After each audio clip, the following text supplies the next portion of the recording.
One matchups, he needs to play massive today. Interesting one-on-one matchup here at the face-off, Dodd, because you've got Petey LaSalla, the veteran, going up against Tyler Dunn. Now, Tyler Dunn had an outstanding game last weekend against Zach Cole, the more heralded of the two face-off men for St. Joe's. Better than 50% and scored a goal. How will he do against a totally different kettle of fish this week in Petey LaSalla? We're going to find out. First ground ball of the game picked up by Virginia Cavaliers. Get that first offensive possession. Here's LaSalla. He can shoot and score. He does, but he doesn't get it past the goaltender, Tim Marcia. Petey LaSalla, 23 in orange, has the green light more than any face-off man, I think, in college lacrosse. He will go down. He will shoot. He's scored multiple goals 3 games in a row in the month of February, so watch him. Virginia's relentless ride, year in and year out, forcing turnovers as they do right here, and they typically lead the country in ground balls. Their ride is, at times, unbeatable. Mention again, it deserves repeating. Peyton Cormier on crutches on the sideline for Virginia, not playing. So what does that mean, Cart? Well, he scored 10 goals in the last 2 games, and everyone talks about the athletes for Virginia. The 21 goals a game is their inside presence. This is a team that dissects opposing defenses inside with the combination of Cormier and Dixon. Those guys work so well inside when Schellenberger's distributing. Here's Schellenberger right here. Uses a pick now from X. In front, there's Dixon. Couldn't quite get it on Cage. You saw Thomas McConvey a while ago, number 12 in orange. Keep an eye on him. Used to see him in green and yellow of Vermont. Now he's wearing orange and blue for Virginia. Goal for the Cavaliers.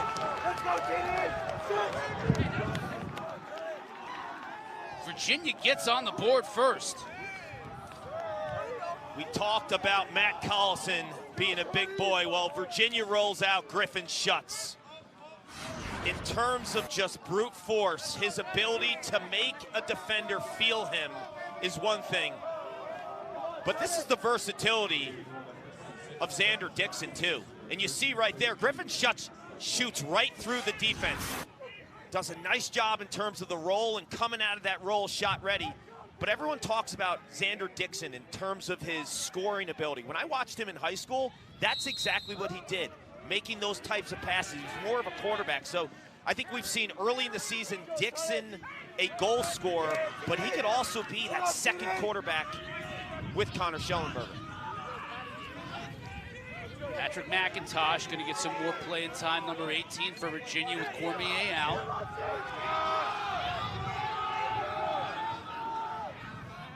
Connor, back to McIntosh. Inside, that's goal number 2. That's Xander Dixon. Check that, nope, that's McIntosh. McIntosh has earned his minutes. He's a veteran, he's waited his turn. And Coach Lars Tiffany told us this week, this is a guy that's willed his way onto the field and has to get his minutes. Truett Sutherland is the prized rookie recruit, but Patrick McIntosh is the veteran who's been around and in Sean Kerwin's system. You plug in McIntosh for Cormier, what do you get? Similar results. 2 goals in 28 seconds for this Virginia offense, coming in, leading the country in goals per game. They're so talented. I mean, that was a beautiful pass, too, by Noah Chismar, who's a short stick defensive midi. You have short stick defensive middies making passes like that. Chismar played offense in high school. The versatility of this team is nuts. That's McConvey.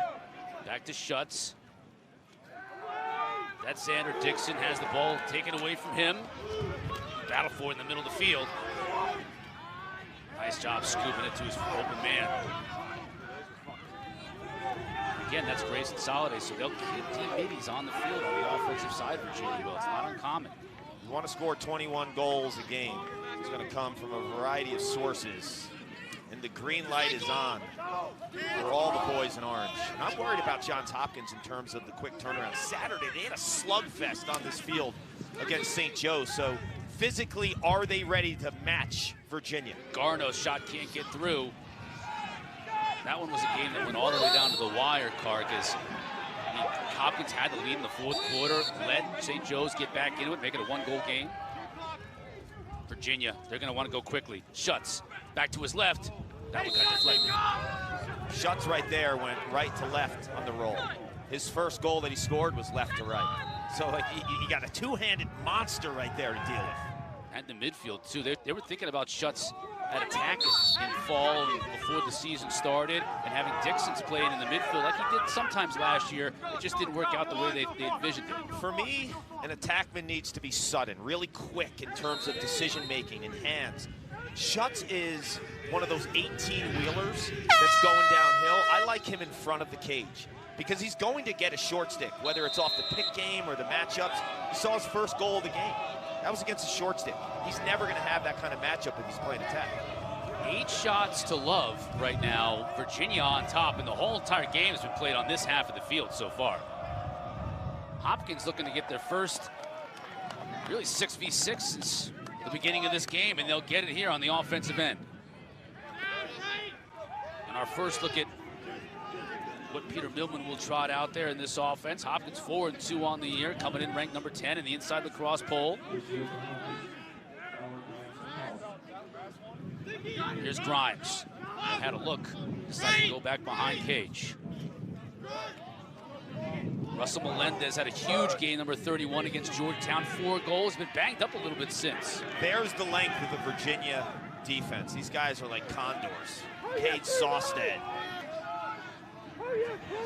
Cole Castner's massive. 6'7". Right, that wingspan.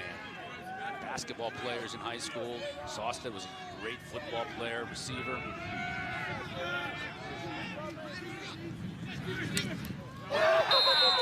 Another goal for Virginia. The Cavaliers are on fire here on this windy day in Baltimore.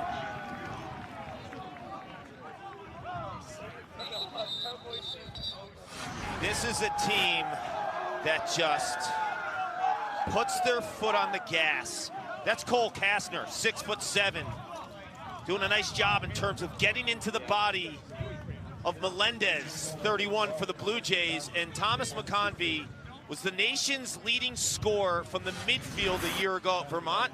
Lars Tiffany, the rich get richer, and the Cavaliers scoring 21 goals a game, relentless for the start of the first. In March, we move up ladders and into history. This is what you dream of. 2 words, March Madness.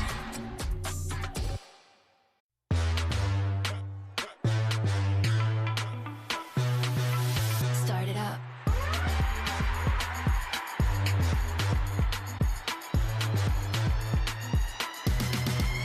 Start it up. Start it up. Start it up. Start it up.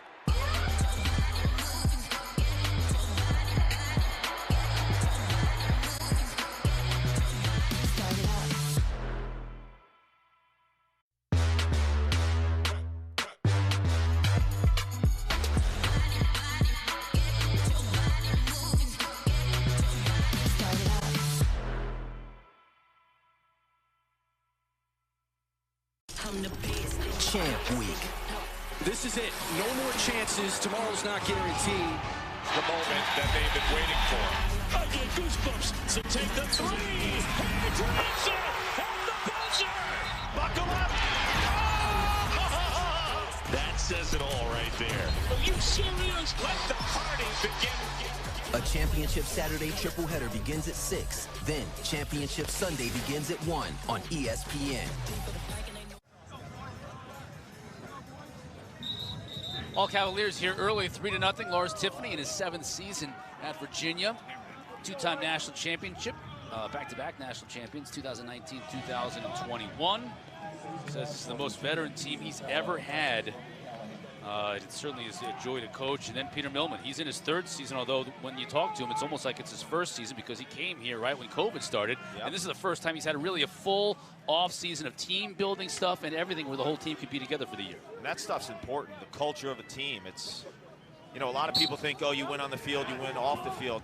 You have to win off the field and develop relationships so you can win on the field. And I think he's getting the full calendar year to do that. Logan Callahan wins the faceoff for Hopkins. Thought we might see early offense. Instead, Melendez sends it back behind Cage. 2 possessions prior to this one by Melendez for the Blue Jays. 2 turnovers, being outshot, 9-zip. Lars Tiffany has a motto with this team: today we hunt. Today they're hunting. Yeah, so far on the road, Chauvet, he gets a step on his defender. Now back behind the cage. Here's Melendez. Will he look to attack the cage? Up top, Jacob Angelis, one of the leading assist men in the country, number 23.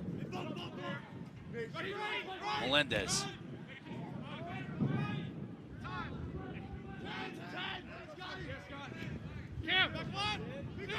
See Jonathan Peshko, 51, second midfield unit for Coach Millman. This offense is very deliberate. It's all about making the extra pass. A lot of ball movement, shot wide of the cage.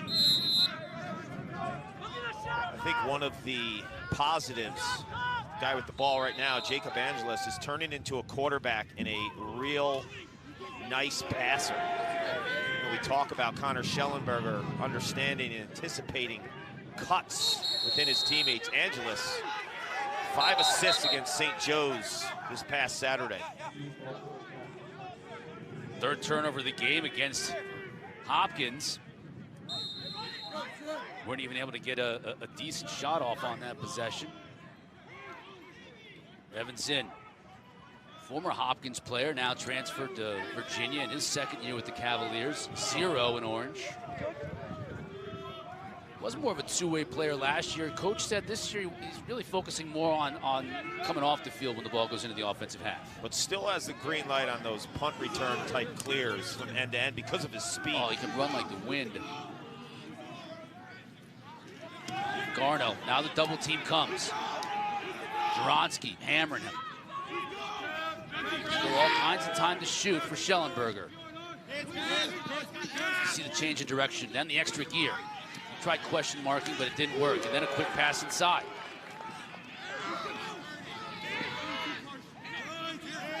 Still 30 seconds to shoot for Schellenberger.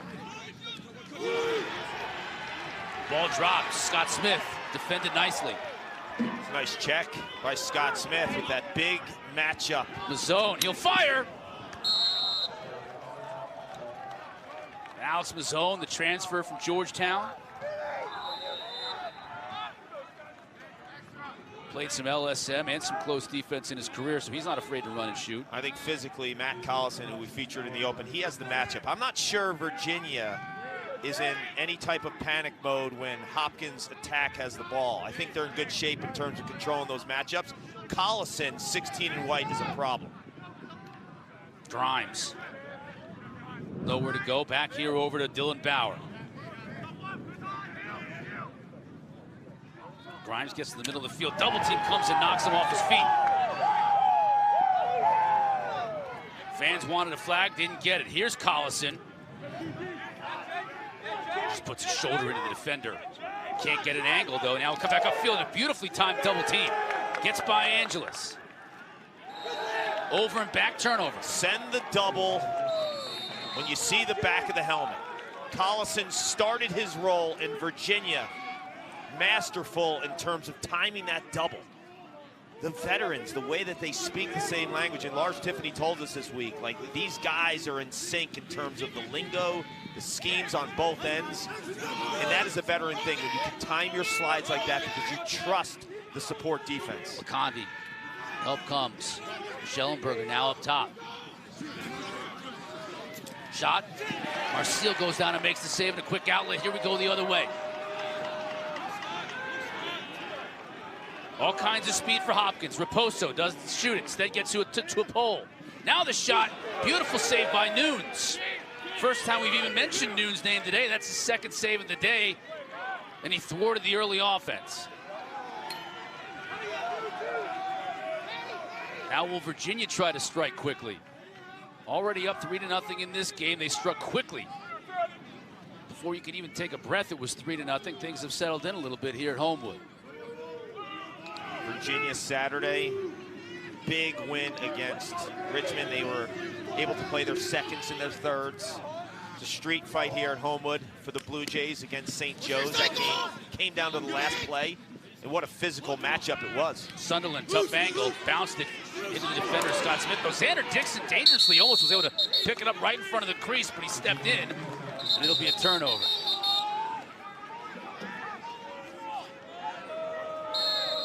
Smith wanted a quick whistle with Mazzone with the ball there. Could have had numbers. That's the problem. Sometimes when you want that quick whistle and you extend too far upfield, refs are going to send you back. Instead, the Blue Jays will wait for substitutions to come in, including Cameron Chavette, the second midfield line. Chavette's played some attack in his early career here at Hopkins. Good speed, good change of direction. As you can see, he can go to X quarterback if he needs to. Hey, down! Angeles. Melendez up top. He'll shoot. Nunes saw it all the way. That's not going to cut it. Nunes is saying to himself right there, 2 for a buck, Melendez. Yeah. Too easy. Kastner brings it into the offensive end.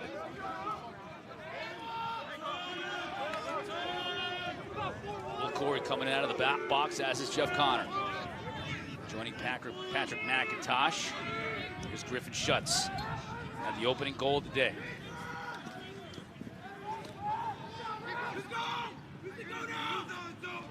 Working on a much smaller shorty, and takes advantage and scores. That was a physical mismatch, Paul. You can see that right away. This is why I like him up top. Griffin Schutz in front of the goal. He just uses his power. He stays north-south. He attacks the end line. A lot of smaller players attack the sidelines, right? He knows exactly where he wants to finish the ball, right? He attacks that matchup. There's the short stick, too. We talked about Griffin Schutz, and there was an experiment in the preseason to play him at attack. There's no reason to take him away from his strength. His strength is up top, attacking short sticks oftentimes that are totally in a mismatch type situation physically. I mean, Griffin Schutz has shoulders like you, Cotter. I mean, I wish I'd 6'3", 220. That guy's built like a Mack truck. You talk about Collison and Schutz, these two midfielders on these two teams. Convey rolling to the middle. Now Xander Dixon.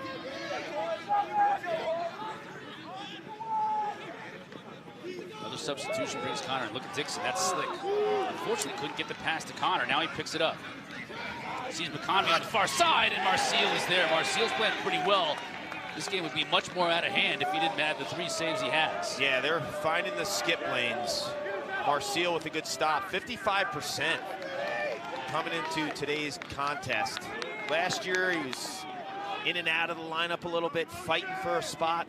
This year, as a senior, he took this competition to another level. And when we talked to Pete Milliman, he was one of those seniors that's kind of the fabric of this team based on the way that he competed for his spot in the offseason. And I'll tell you what, he's been a bright spot for the Blue Jays thus far in 2023. Angeles. He's got Bowers on him. Shoot. Grimes misses. Gotta finish those opportunities. Hopkins is getting some shots. Now, there's not a ton of matchups here that they're going to own against Virginia, so look for a lot of the pick game as well. Bauer shoots. Nunes sees that one. 3 of the 6 shots on goal for Hopkins so far to this point. They've settled in. I think the early stages, you had the 2 turnovers, and Virginia was just controlling the tempo in terms of just a relentless approach offensively. Hopkins is getting some opportunities. I think they're going to turn on the tape and understand when they're down 4-0, it's critical to can one of those opportunities that's right in front of you. McConvey pushed further out. Dixon. Because against this Cavalier offense, 4-0 can be 8-0 before you blink. Truett Sunderland, the true freshman, number 3. Dixon runs out of the box when Sunderland plays attack, and Coach Kerwin and company, they'll put him back there quite a bit. They don't want him as a starter, so even with Cormier out, Sunderland wasn't going to start because he's been very effective as that 4th attacker. McConvey had all kinds of time and room. And I like how they started McIntosh, who's been around the program for a while, for 4 years. Practices, works hard, earned his minutes. That's good for a locker room in terms of allowing your veterans to get an opportunity when they have never really started a game in their career. Schutz try to work his way in. Schellenberger with under 10 to shoot. And they score. McIntosh, you just mentioned his name, finds the back of the net.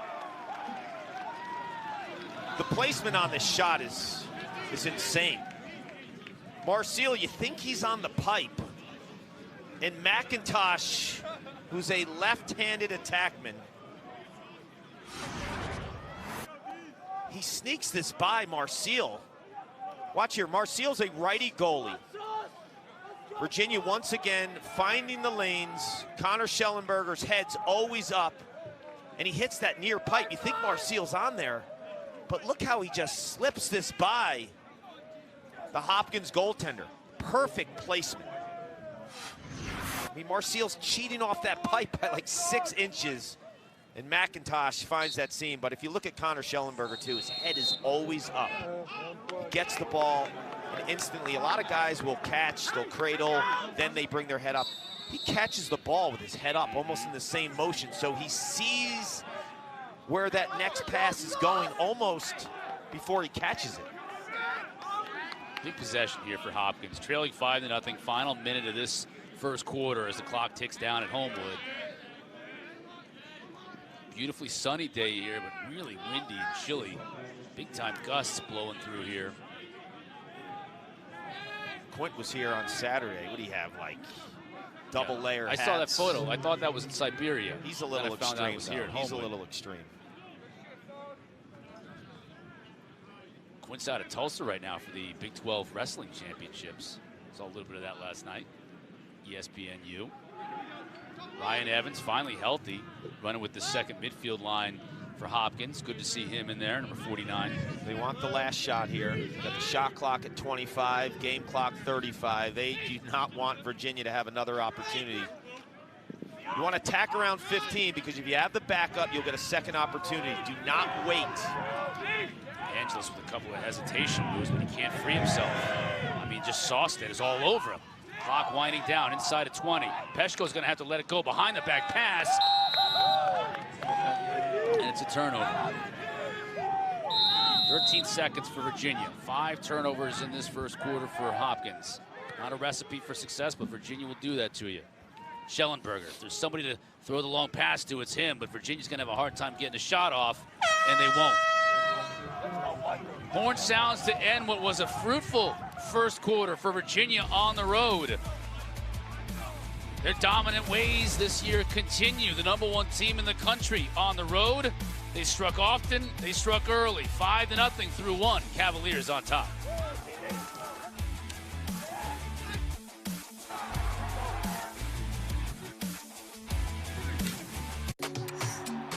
In March, we move up ladders and into history.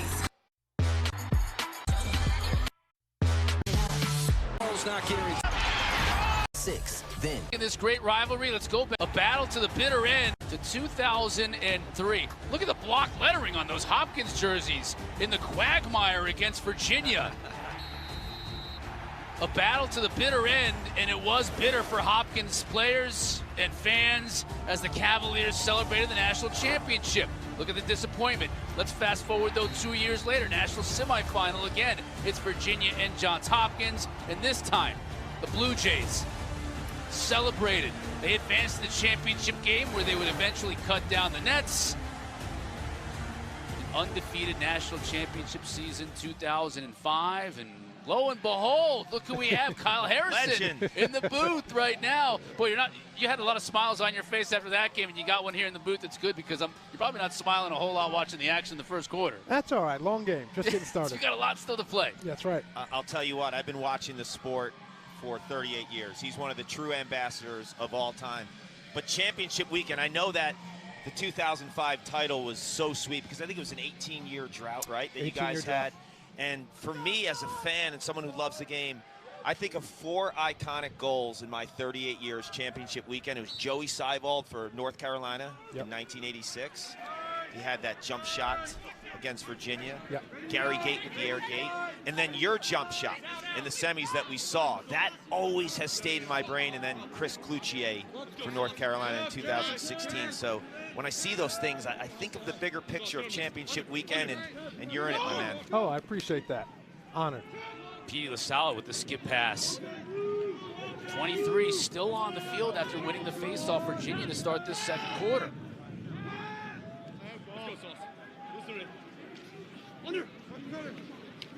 Karki's looking to dodge. Yeah, this is what I talked about. He has the green light. I mean, how many face-off guys are going to go behind the cage? Oh. Yeah. And that's perfect right there. McConvey to Xander Dixon in the middle. Because he has house money. A lot of times, Cotter, he'll take another face-off guy who's not comfortable in terms of the team defense. He's attacking from behind the cage. So Virginia knows that Hopkins has to help this LaSala matchup because he's not your typical Fogo. Not only does he go to the rack, but the awareness to find an open man up top, and then they hit inside. This is what makes this offense so strong. Xander Dixon has been on a tear. Everyone talks about the perimeter play of Virginia like they should with all these athletes, but they are so good inside in terms of their finishing. Callahan now taking draws for Hopkins. He's doing a little bit better here against Petey. Good extra pass, Angeles, though, too high.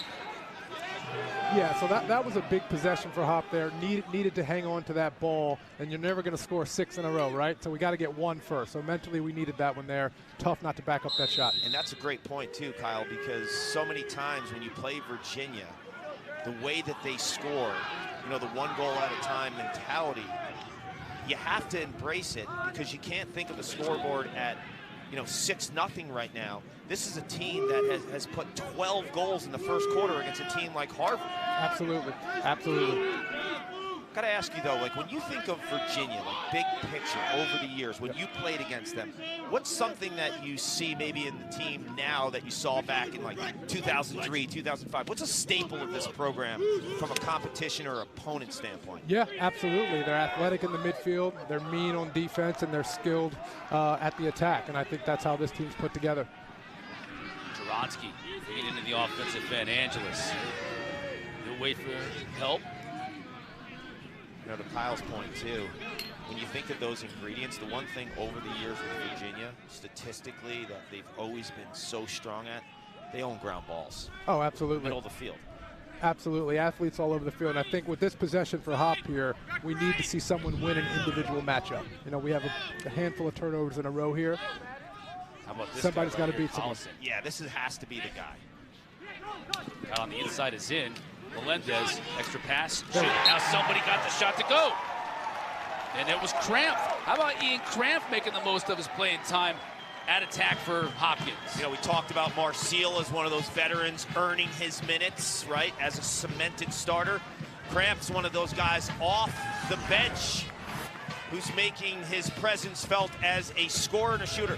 But Kyle, to me, this all starts with Collison. He won't get an assist on this play, but he started that. Oh, absolutely. He'll get the second assist. He beats his man, gets underneath, draws a slide, one more step down. That's good offense. Yeah, for me, when I looked at this matchup, he was the guy that I think athletically and physically could beat any defender that's really on him. He's kind of a unicorn in terms of his size and his skill, and playing from Canada in the Canadian box background, he shoots through his defender. So Virginia's going to be concerned when Collison has the ball.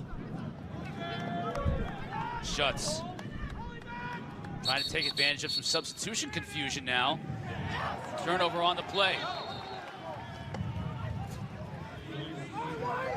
Legal procedure call against Virginia.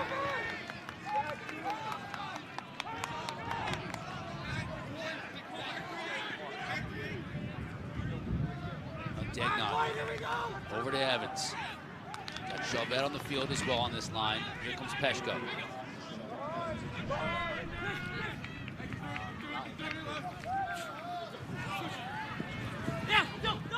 Saw Castro just run through that cramp pick. Angeles.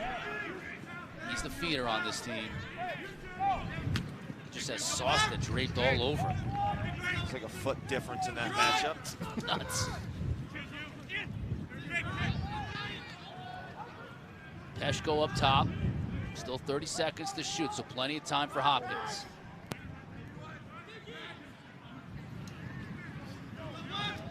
Degnan. Just nowhere to go. Yeah, I mean, Virginia is so tough to beat. I mean, they play so well on the ball. You know, we're not earning any earning any advantages here in the Dodge. Because of their length and their physicality. You mentioned their physicality. Look at the physicality. You know Kastner's 6'7", but like he's going to hunt you down. He's going to make you feel it. So if I'm Hopkins, if you can't own a matchup, maybe outside of Collison, you got to be heavy in the pick game. Absolutely, absolutely. Chismar gets it onto the offensive end. McConvey. He'll wait for Peter Garno to come on.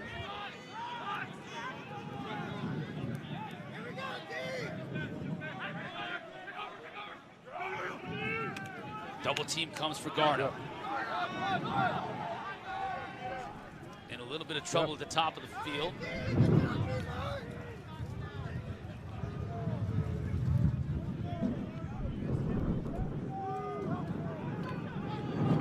Hopkins subbing out. Chismar stays in.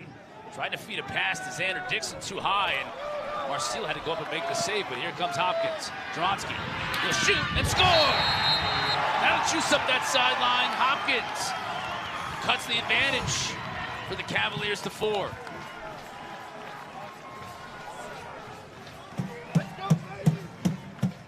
Dronsky on the season. 1 shot, 1 goal. He's been perfect. Chismar tries to force feed the inside, and then Hopkins is giving Virginia a little dose of what they've been giving the Blue Jays. Run and gun, relentless approach. And they just don't respect Dronsky right there. Kyle, as a short stick defensive midfielder, they're way more concerned about those attackmen on that break. No, absolutely, and that's a massive play. Get a little momentum going the Blue Jays' way. But again here, Virginia does a nice job winning the ball on the face-off. They'll bring it down here for another possession. You played with a great defensive midfielder. Yeah. Your best friend, Benson Irwin, he had the green light, right, as a shorty? Oh, absolutely. Sidearm bouncer from 7. Been watching it since 2nd grade. But a lot of times, those short stick defensive midfielders, they take it personal. Like, you're not going to pick me up? All right, I'm going to make you pay. Absolutely. Connor. Down the alley, now the slide comes. He's on! He's on! Come on!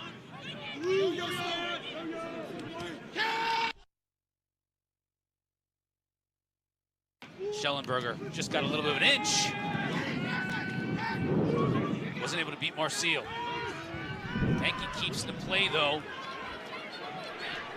Ground ball picked up by Virginia. Another case of ground balls. They have been dominant in this game. We're seeing Thomas Menke get some minutes. Yep. Normally he's not with this first group. And Noah Chismar, last possession, who's a short stick defensive midfielder, was playing offensive midi. Lars Tiffany, some wrinkles in terms of his offensive personnel. Schellenberger tried to feed it in front. Menke couldn't handle the loose ball. Oh, and he gets hammered by Schutz. That brings out the flag.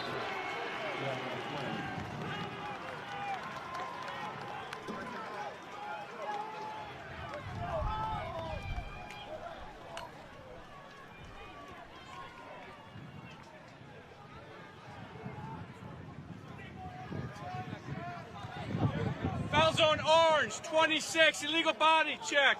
Contact head, 1 minute, full. 1 minute full time. Yeah, it's contact to the head. It's full served. But this is a way for Hopkins to get back in this. Hit on transition. Now you get an extra man. I don't know if it was to the head. That was close, but when it's close, they're going to err on the side of caution. It's a Hopkins extra man unit that started the year 0 for 7. Yeah, but they're finding their groove now. 5 of their last 6, Clark. Degnan is a lefty hired shooter. And look how Virginia's playing him. They do not want 40 and White to shoot the ball because when he sets his feet with the left hand, he hammers it. So it's a 5-on-4. Hopkins recognizes that but an extra man unit. Carlson, he scores. What did Coach Millman tell us this week? He shoots through people. Perfect example. You watch the tape. For a freshman, he has confidence. And when I'm watching games, I actually want him to shoot more. He had 10 goals heading into today, 24 shots. Keep feeding this guy. Kyle, look how he shoots this off the defender with a screen. Yeah, absolutely. Stepping into this shot here. Uses a defender to screen. Goalie doesn't see it cleanly. It's a great job. This is a fantastic way of recognizing defensive pressure and taking it to your advantage, right? Like, okay, Sausted's going to come out and flash and try to contest the shot. Yep. Carlson's so big and long at 6'4", he can get that shot through Cade Sausted. Big face-off win right there for Virginia. Remember, that's a full-time penalty against Virginia, so that face-off prevents the extension, really, of this power play for Hopkins. Schutz is still in the box, and Connor is more than happy to just let that clock run down. Petey always finds a way to win big faceoffs. Like statistically, maybe he doesn't lead the nation, or you know, there's other guys that find ways statistically to reign supreme. But if you consider big faceoffs and big moments of games, whether it's down to the wire in the fourth quarter or stopping a penalty, in this case, Petey LaSalla always delivers. Schutz back in the game after sitting that full time, 1 minute. He's going to look to dodge on his own.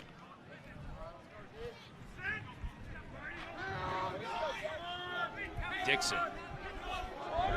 Virginia exploded out the gate today, up 6-0. Hopkins is countered. 3 straight of their own to keep this a game. Dixon, he's off the crossbar, then feeds it in. The officials are going to rule the first one a goal. Officials came in and said Xander's shot went inside that crossbar and bounced out. Or it appears as if that was their ruling. Take a look at it, Kark, on the replay. Well, Hopkins answers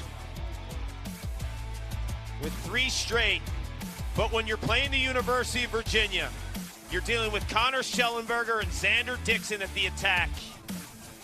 It is always game on. Geico's been offering savings for over 85 years. That's longer than the buffalo wing's been around. Lips are burning. Geico, over 85 years of savings and service. Maybe even teach. Employers and 5 or 6 different certifications. The XFL gets you close. We do not kick extra. The XFL continues with week 4. Yeah, the refs came in here and awarded Xander Dixon with the goal. Just a nice change of direction. Right behind it, X. His head's up and the low shooting angle. Yeah, that's definitely a goal. It's the top part of the goal in the 6x6. Saw the net move there. I don't know, Kyle, for me, what impresses me about Schellenberger and Dixon too is like their low angle shooting ability, right? Yeah, I was going to say that the slide was a little late, but after watching it again on replay, I mean, he shot that from a severe angle. Didn't have time to get there. Tough finish, very tough finish. Matt Radeball, Brian Abbott, Joe Cieslak are officials today. You know, when I watch a lot of these Virginia guys, I see their plant foot and their change of direction. Like, you've kind of mastered that craft as an offensive guy. Like, what's critical for you when you're changing direction, whether it's up top or at X like Xander Dixon just did? Yeah, honestly, when it came to changing direction, it was just trying to get a defender to open their hips one way or the other. I was waiting for a defender to take a step before going a different direction. A lot of that was your basketball background, Absolutely. too, right? All crossovers. All crossovers. You know, Clark, when I was just thinking through mentally a Tuesday game, this is a rivalry game. Yeah. There's so much history in this. Like, I'm trying to think through mentally what these guys are going through as they prepare. Both coming off hard games on Saturday. Oh, that pass. Wow, yeah, that pass is sick. Couldn't finish it. Schutz, though. Swims through a defender. This ain't fair, man. This guy. Yeah, he's got 3 today, and he's done it with his right and his left hand. He's done it by running through defenders And this time just swimming over and showing skill. Like the full game is on display for the sophomore Griffin Schutz. The ball movement is sick. I mean, and Kyle, they're moving the ball so fast that the defense is in a spin cycle, but then he recognizes that and he just lets his skill take over with a ridiculous move. Yeah, I mean, the 3 passes to lead to the goal, I think were extremely high level, but handling that ball, swimming a defender, finishing it like that, certainly getting in a rhythm. He swam over Scott Smith, the best defender on this Hopkins team. But that's what ball movement does to you. Yep. Because like ball movement, when you move the ball that quickly, defenders then, their approach is off, right? Because like I said, they're in a spin cycle. They're so concerned about the help. Oh, but Hopkins comes right back. Absorbing the hit, gets in Angelis' cross, and he beats Nunes. That was the face-off man, Naruski, who took the hit. He's back in the lineup. And they've gone much added element in terms of experience. Naruski has been around the block. But Angelis, we talk about his feeding ability. Wow, he took it. Yep. But as he took it, he knew where that next pass had to be. Once again, like Virginia, you can argue in terms of transition, they've been really slow to slide upfield on those point guys. Logan Callahan back to face Petey. And from Victor, New York, T.D. Erland's hometown. Petey wins it though. Tries to get early offense. Schellenberger shoots. Marcel doesn't know where it is.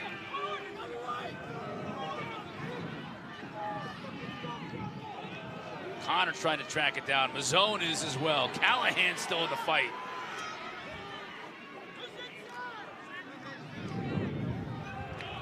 Ball goosed up in the air to Sawstead, who spins and keeps possession. The officials want to talk this over. The initial ruling is a turnover. They want to talk it over. Hopkins wants a quick whistle. Hopkins will get possession. They've hit on their last 4 shots. And that's a big ground ball play right there. Right? I think the ground ball battle is a little lopsided on Virginia's side here. No question, big time lopsided. Collison, 21-6. You read that right. Ground balls to Virginia. Collison loses it. Kastner, that big wingspan, picks it up. I think there's some sun issues over there too. Gotta It's like be. shadow, sun. We've seen a bunch of that, Kark, you're right. Inside pass to McIntosh. Here's the kicker, Kyle. Virginia, we talk about their pace, right? 21 goals a game. They don't have the greatest regard for the ball all the time, right? So they're going to give you opportunities. Hopkins has to seize this. Like, Virginia's going to play Virginia's way. They're going to ride. They're going to take chances. They'll force the inside at times.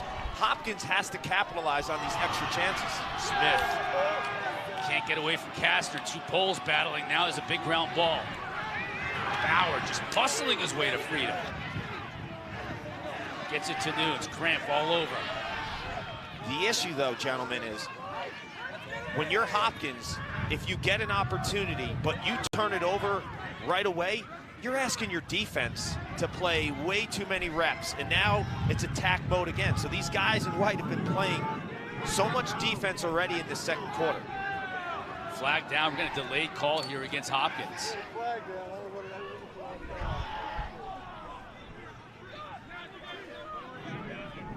Yeah, it's going to be an offside. Here comes Bauer back on. Extra player. So offside against Hopkins. Delayed call. Sunderland trying to keep his feet. You can see his skill as he wasn't able to get it on Cage. Now we'll get the whistle.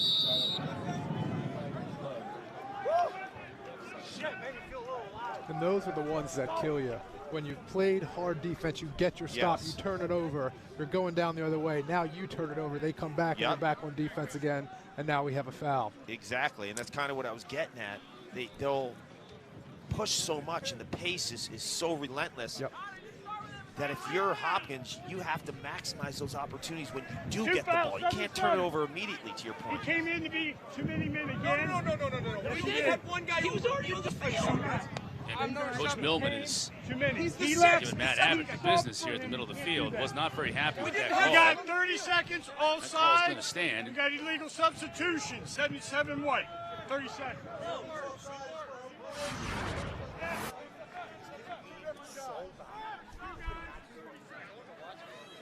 30-second offside.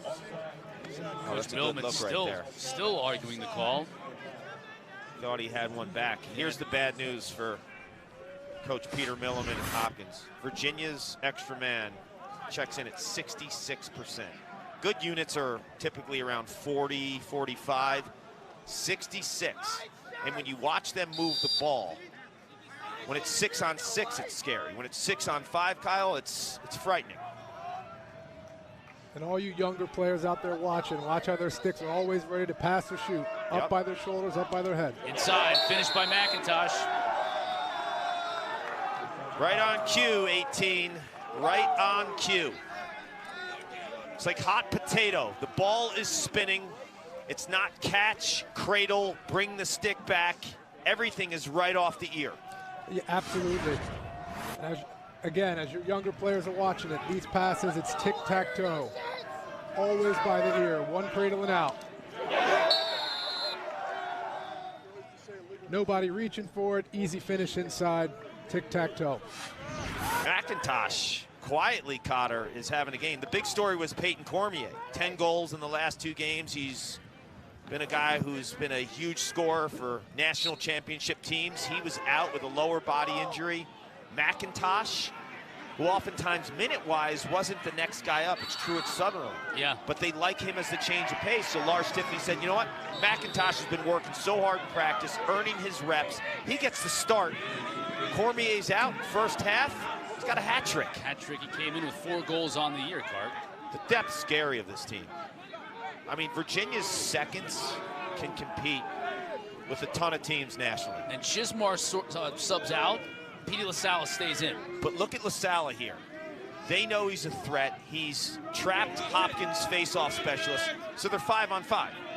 Kyle, you know, it's a lot easier to score 5-on-5 than 6-on-6. You're out of your typical slide package defensively. Yeah, a lot more space. And when you talk about how quickly and well Virginia moves the ball, those passing lanes open up. Now here's Schutz, full head of steam coming off the bench. Skip pass over to the far side, and McConvey couldn't beat Marcio. But he does come back to deflect that ball. Big hit. Virginia comes up with a ground ball. So McConvey did a fantastic job coming back to get possession back to the Cavaliers. Schellenberger can't beat Marcio. Another shot over the top of the goal. Those are tremendous stops by Marcio. Broken stick on the field, all kinds of action right in front of the crease. He's got 8 saves, and the last one on Schellenberger's bounce shot was beautiful. Smith in a little bit of trouble here.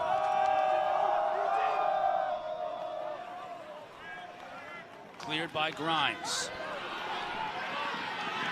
Look, no one loves offense and a relentless approach, end-to-end more than me. Hopkins needs to slow the ball down here. Their defense is gassed. Need a possession here, absolutely. Played about 5 minutes straight of defense. Degnan, silent on the day.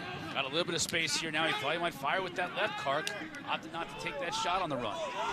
Chavez. Near side to Grimes. Still a minute 25 to play, 30 to shoot. Grimes, shot deflected.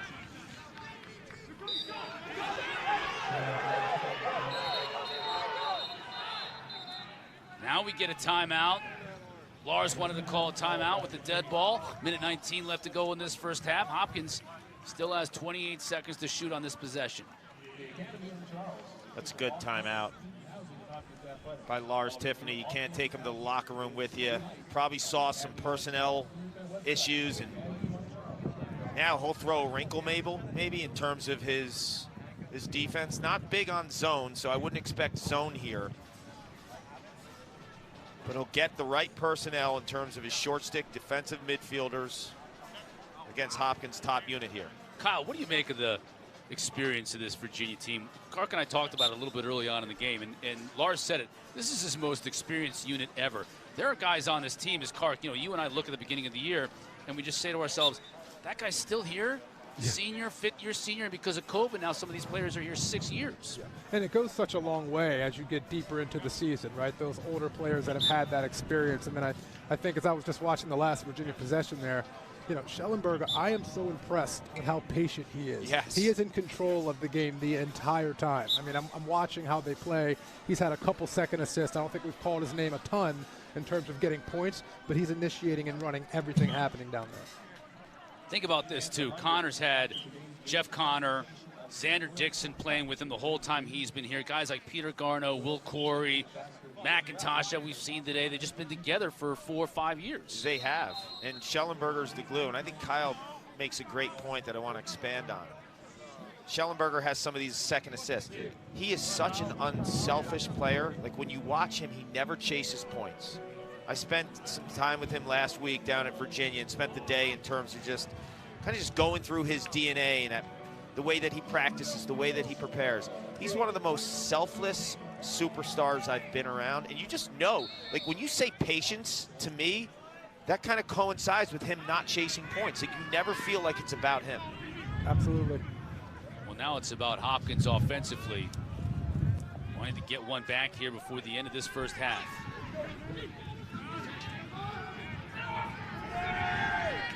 Shot, score! They do get one back, and it's Degnan. He finally got that left free on the run, Kark. It's a hammer. You know why Virginia shuts him off on the extra man? It's because you do not want to have him shoot. He's different than Collison. He needs his hands free to shoot. That time he used the dodging and he used his speed to separate, and a little bit of a step in terms of getting away from the defense. But this is a little bit of a shake and right across the middle of the field. And Kyle, that's where you made so many incredible plays at Homewood, sweeping across the midfield. Like, when you watch that play in terms of how it developed for Degnan, what popped? It was great. He rejected the pick, right? He didn't go to the right, which is where the pick was set. He got to the middle of the field, got his hands free, and took a shot. Again, it's ultimately going to come down to winning your individual matchups right now against Virginia. Yeah. Rejecting the pick, too. To me, that's really telling, too, because even when you don't use a pick is a powerful thing, because the defense has to think about fighting through. So he rejects the pick, but the Virginia defense still has to think about the pick. No, absolutely, absolutely. And then, Kark, back to our point again, Hopkins just got to stop down here, turned it over. It's going back UVA's way to close out the quarter. With 38 seconds coming out of a timeout, too. That's a killer. I mean, you want those 38 seconds. Now you're giving it to Virginia. It could be the difference between 9-6 and 10-5 against a team like the University of Virginia. But, like, offensively, we've seen in the month of February, and I've watched some of these games where there's not a lot of one-on-one matchups being won, and I'm not seeing enough picks. And I think the pick game just offers so many opportunities to a team like Hopkins, and Degnan was right on cue with that, too. Like, he rejects that pick, but he still uses the pick to his advantage. And I think Hopkins has to do that in this matchup going forward, because when you watch Hopkins' offense against Virginia's defense, if you just play straight up, I don't know how many matchups they're winning. Agreed. I think using picks, slips, screens, all of those things are going to be useful. And again, to your point earlier, as long as the pick is there, I don't have to use it, but my defender has to think about it. Think about it. And at the very least, it frees up your hand, potentially even to pass. Absolutely. Now, this game is interesting. When you played, you never played Virginia during the week, right? Like, it was a full week. It was Virginia week. This is a Saturday night, 8 p.m., Homewood Field game, or down at Klockner. Absolutely. Those are the ones you look forward to. But back then, you guys were independent. You didn't have to fight through a conference schedule in terms of just putting those pieces together. Lots changed. It has. I'll tell you what, though, when I watch you play, even back in 2005, and they show video of you, you still look stylish even 20 years later, right? Like, it's kind of weird. Like, the look still is okay. Look, I'm trying to match you, man.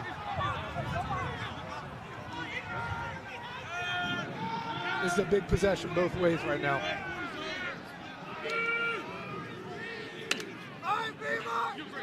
Connor behind the cage with Schellenberger. Now he's going to come upfield. Double team comes. Jaronski slips and falls, though. Great catch by Schutz and goal! What a catch and shoot! Goal by Schutz. That's his 4th of the first half. It's the turnover. And it's that catch, though, Kyle. That catch was remarkable. And bring it back over to his right to score. Yeah, he's had a big day. This is the tough handling this ball, bring it back to his right for a step down. Really tough look as well. Draws a slide, deals with some pressure, throws it through. Tough handle. Yeah, that's just the having confidence in a guy who has the hot hand. Jeff Connor, who passes to him, is a true two-way midi. Like, starts shifts on the defensive end. They keep him out there. He's inverting all the time. I think he's one of the most underrated midfielders in college lacrosse. Look at this solid. No way. Oh, my goodness. If that would have gone, Petey LaSalle, it would have had that assist. Look, not all face-offs are created equal, and that's what LaSalle always does. But I think the story of this half for me, Kyle, was Hopkins turning the ball over after momentum in a goal, right? Yeah, and the half closed that way, right? Hopkins had a stop. They turned it over. UVA gets the ball back, and instead of going in down 4, now you're going in down 5. And UVA has momentum. Kyle, thanks for joining us, man. It's been a pleasure having you here in the booth during the second quarter, man. Absolutely. Good seeing you. Thanks for having me. Got it. It started out all Virginia here at Baltimore. Hopkins, though, came back to make a game of it. It's 10-5 right now at the break here at home.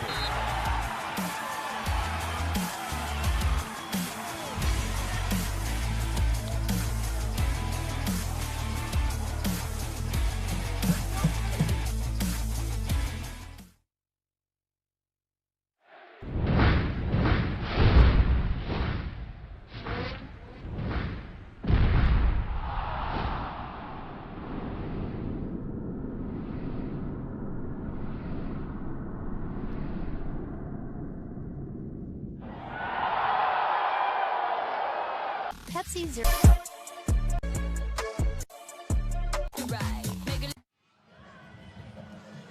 Halftime here in Baltimore. Time for relaxing with Peacock. This week he sits down with the former linebacker at Stanford, now Virginia Cavalier midfielder.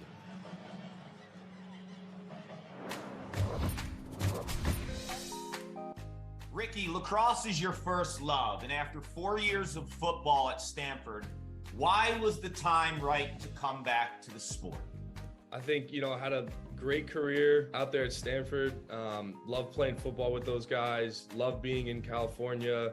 And I think the special thing about Stanford is the people, but after 5 years, I was ready to come back. How did you stay connected to lacrosse while you were at Stanford? I actually was really good friends with a lot of the Stanford women's lacrosse players out there. So whenever they would go to shoot or go hit the wall, like sometimes I would go out there with them, and I actually kept my stick in my car. So it's my old high school stick, and I would just, whenever I had free time, I would go around and shoot and just mess around with it. So I still was connected to it from afar for sure. Ricky, why is your dad your hero? I'm honestly really proud of him and the life he's created and the opportunities he's given me and my brother. He came over here from Cote d'Ivoire in 1996 for the Atlanta Olympics, and he's kind of been the one who's trained me since I was little.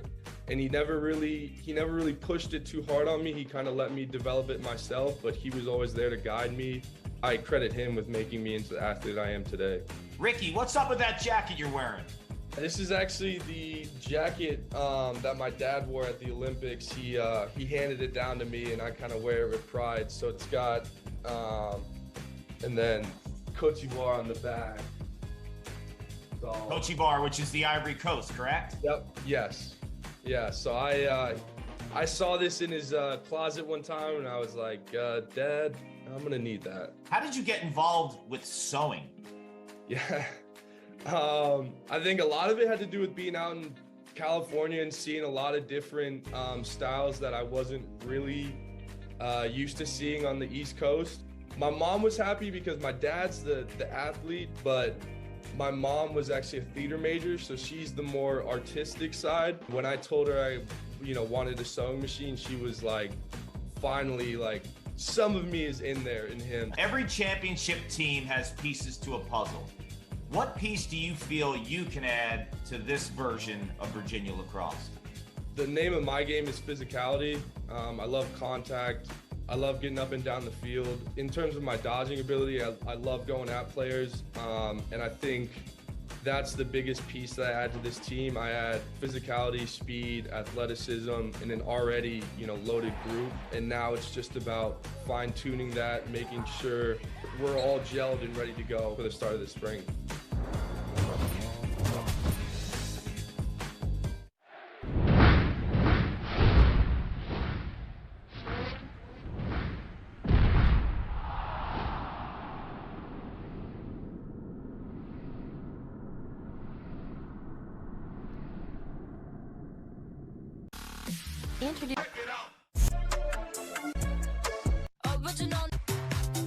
For the second half after this.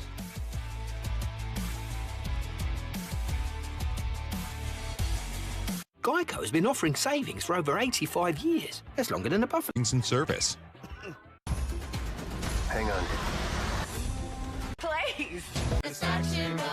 To all the Shadow, the #1 pickups and current. Instantly dry feel. Notre Dame fighting Irish pull off an upset. Jays.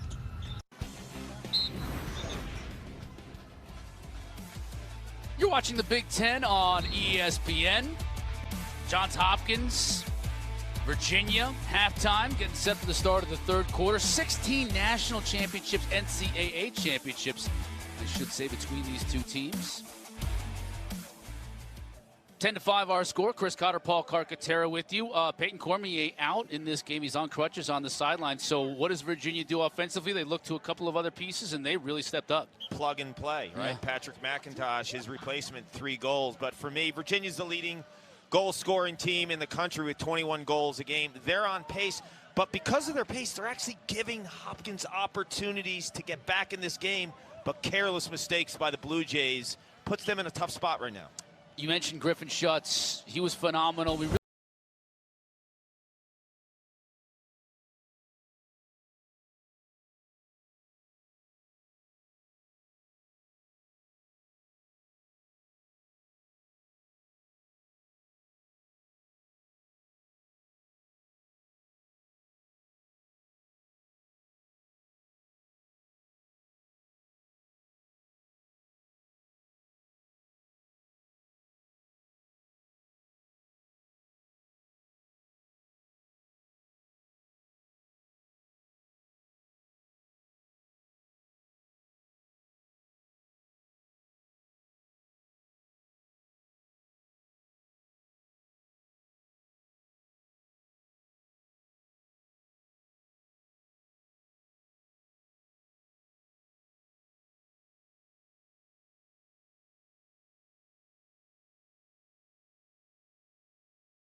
because of his big game face-off ability is pretty scary for this offense, because this kid is as tough as it comes, and the way that his mind is and his short memory in terms of after losing draws and going back and winning the biggest face-offs of the game, kid is something else. Tyler Dunn wins that one to start the second half, though, so maybe that'll help his confidence for Hopkins. They went with Dunn, Callahan, and Naruski, who's back healthy. That's a 3-headed monster, but LaSala won 13 of 17 in that first half. So here's Collison. We'll see what adjustments both these coaches made at the half. Melendez didn't get very many looks in that first half. So we'll see if 31 can get untracked. Collison over to Angeles. Skip pass and a beauty and a goal right off the bat for Degnan, who scored the last goal of the first half for the Blue Jays. and he finds the back of the net here to start the second half.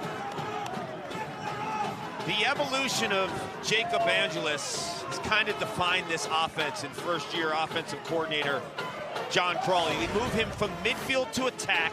Heading into today, he has 17 assists in 6 games.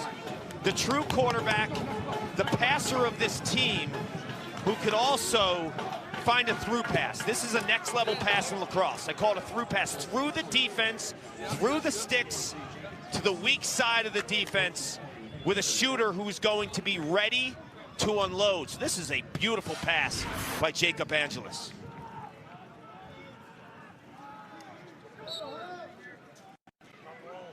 Done. This time, LaSalle gets the better of him. Picked up by Tommy McNeil. Watch him, he'll stay on. Soliday gets it to him, and Soliday stays on too. McIntosh out there with Petey. See, Petey's got now Dunn checking him. Yeah, confidence not an issue with LaSalle. He squats 561 pounds. Ridiculous. Only a meathead like you would be able to answer the question. Because I asked Petey, I said, 561, why the one? Why the one? Well, it's kilograms converted into pounds. It's a ton of kilograms. It's ridiculous. Convey now back to Schellenberger. See Shadows playing a little bit of a role here in this game at Homewood. Rare time, 5 o'clock in the afternoon. Don't play a lot of games at this time, so the Shadows really starting to creep in right around the crease. Connor up to Xander. He skips it. That shot was deflected before it got to the net. Yeah, the Shadows are real here. My brother played goalie here, so anytime he had a bad game, he blamed the Shadows. Right. While he was cooking something up. Schellenberger, look out here. Beautiful pass to Dixon, who scores with a twister.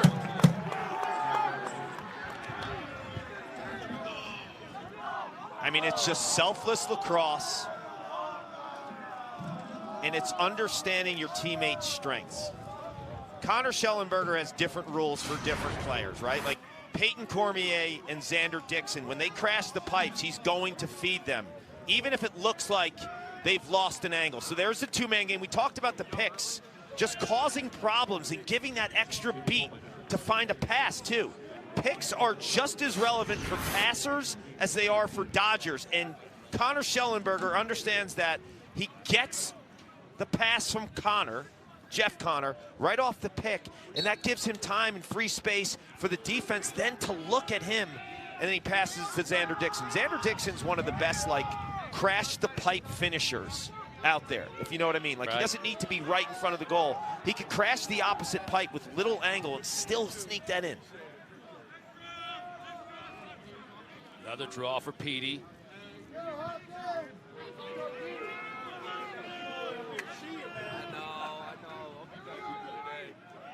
Garno on for Virginia. Out there with Schutz.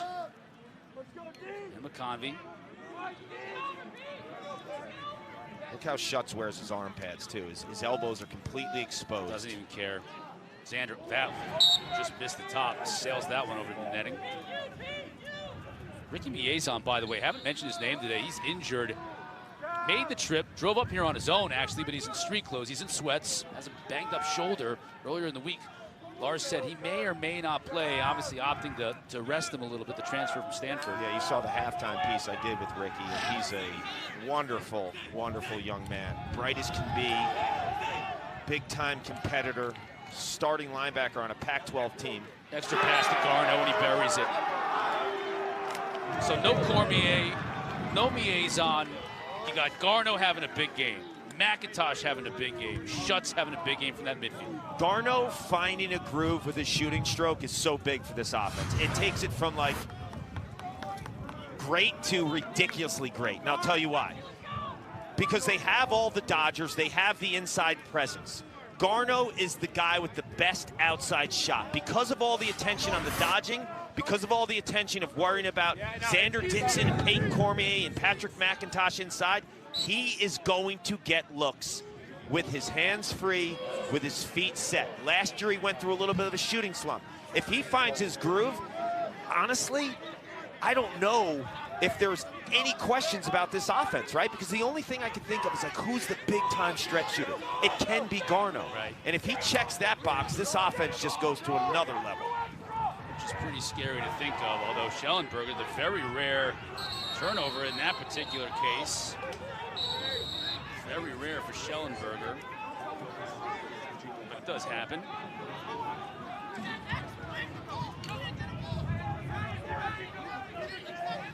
Now Hopkins with cramp coming in. Trying to stem the tide, down 6. They were down 5 at the break.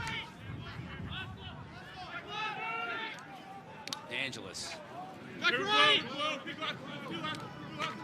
That's cramp. Shoots and he scores! Ian Cramp, second of the game. He's a built low to the ground, low center of gravity, stocky kid, good high school football player before coming here. Paid his dues, as you mentioned, Clark. Now on the scoreboard again for the second time today. I love it. A young man who grinds through adversity. Once again, you have a two-man game here. You're using the picks, and that's smart by John Crawley. Because you know it's hard to beat these guys, these condors of defenders, one-on-one. But the pick offsets in terms of the rhythm of the defense and getting into a groove. And that's just, I'm determined, I'm willing to potentially get hit after I take that shot. And that's a big-time goal for the Blue Jays. Lasala to Schellenberger. Ooh, boy, did he want to pull the trigger. And I'll tell you what, Hopkins is not having trouble getting to Nunes when the ball's on cage. Like, Nunes has not made a ton of spectacular saves in this game. And they're getting it on cage. McConvey has a really good look. Marcel makes the save, hugging that near post. They're 7 of their last 9. Hopkins is shooting the ball, so they're getting it on cage now better than they have. Raposo can't find the handle. Shot and score!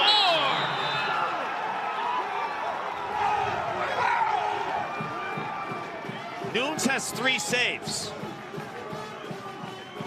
Hopkins has to take advantage of every opportunity they have when Virginia wants to play fast. And when they want to give Hopkins an extra opportunity, this Hopkins team needs to know, if we get the ball on offense, we can solve this defense by shooting at a goalie right now that's probably questioning himself in Matt Nunes.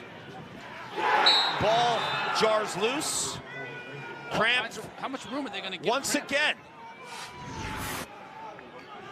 A year ago, nobody in college lacrosse knew who Cramp was, right? He's a practice player. He's hanging around. Hat trick against Utah this year. Hat trick today. There's nothing fancy about his game. You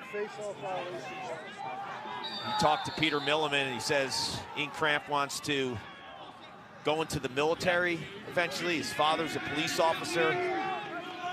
Hard, tough kid. And you could hear the bench erupt when he scored that goal to give him the hat trick. Close this disadvantage now just to 4 goals.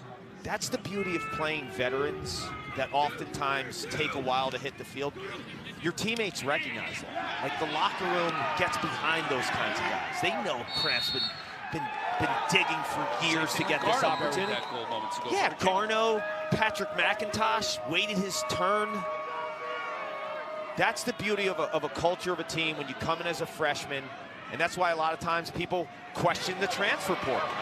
Watch out here, Angeles. Oh, we got an offside against Hopkins. That's a killer again. Second time in this game that turnover has foiled a scoring opportunity.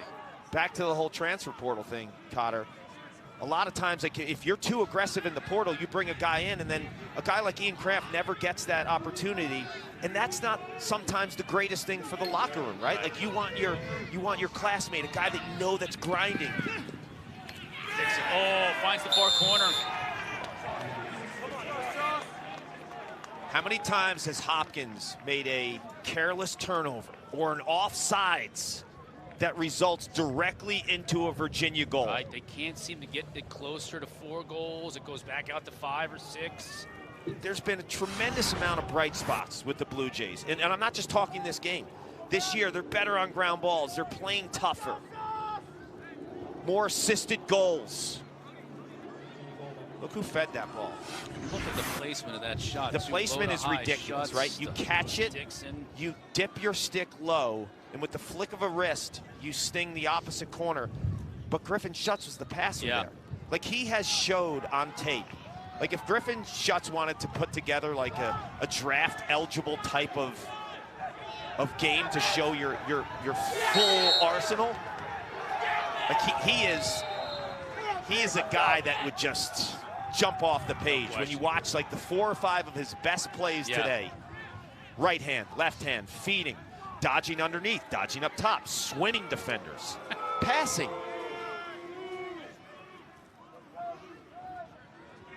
Virginia bench exploding that time with Mitch Whalen making the beautiful defensive play, get possession back to Griffin Schutz.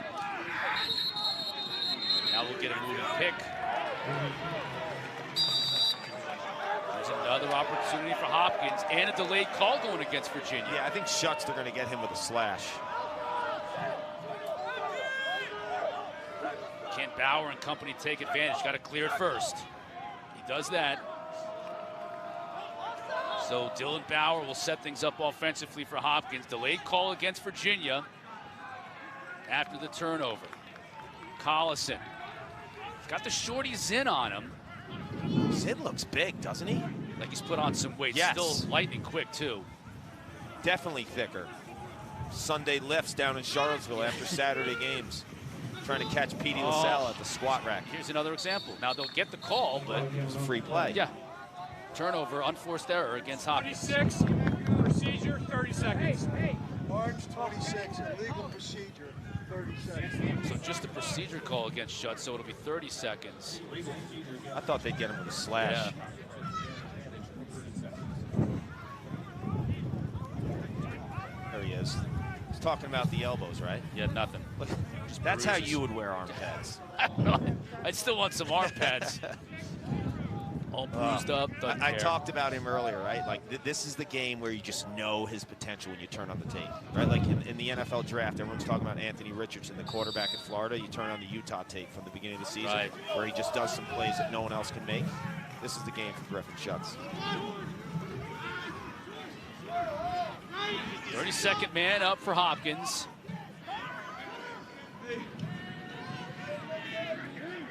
Grimes up top. Melendez almost lost his footing. Now he can't get it to Grimes. This time they're not shutting off Degnan, 40 and white. They're allowing him to be part of the extra man. Will he be a shooter? Now full strength. Zinn comes back in on the defensive end. It just felt like they needed another opportunity because Nunes only has 3 saves. Like, you want that shot. You want to test him again. Tried the backhand pass. Here comes Zinn. Look at the speed. Bye-bye. End-to-end, sets up Schellenberger. Smart, didn't have the numbers, backs it out. Waits for the Cavalry, 13th turnover of the game against Hopkins.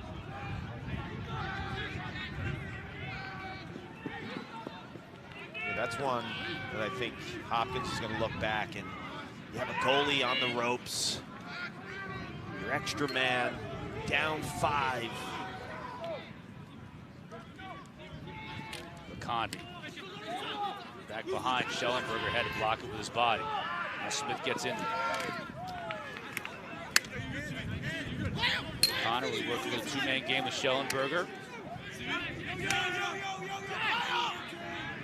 Back up top to Garno. Still plenty of time to shoot. Working on Juronski.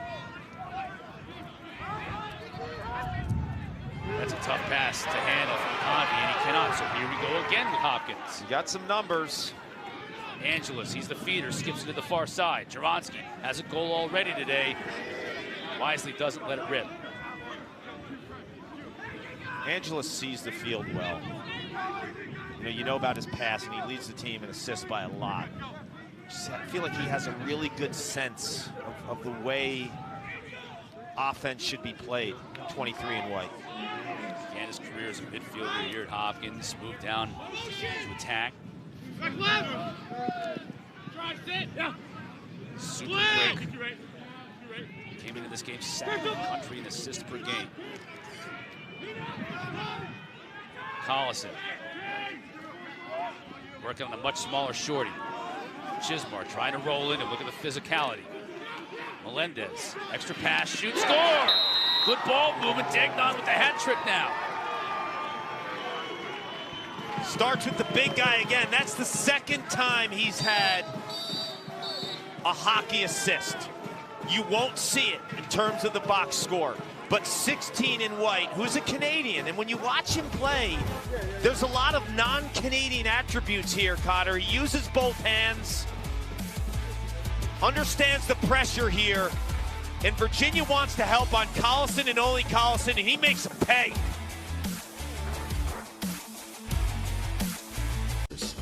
V-Truck season. Find new road. Do we need it? He got rewarded. In 2020, Griffin received a CT scan that revealed pancreatic cancer. Acting fast, Mary underwent surgery to remove 40% of her pancreas, her spleen, and the tumor. After a tenacious road to recovery, she was cleared to, which assists turning devastating. Dana Boyle, one of our colleagues.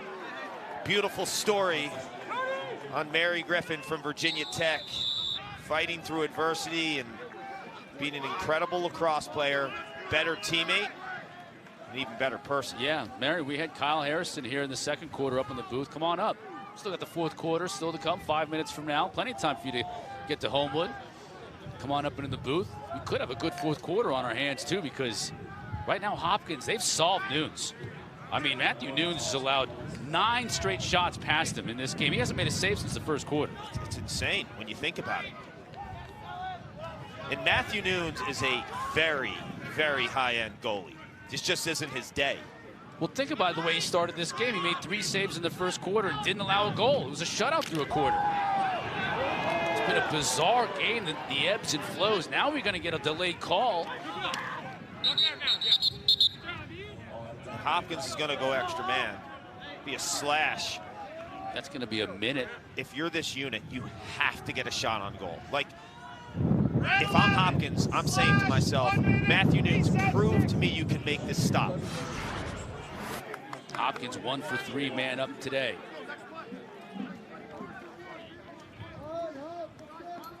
Yeah, he got him up by the head, too. That's a good call. Cade Sawstead doing some time. Degnon's the shooter.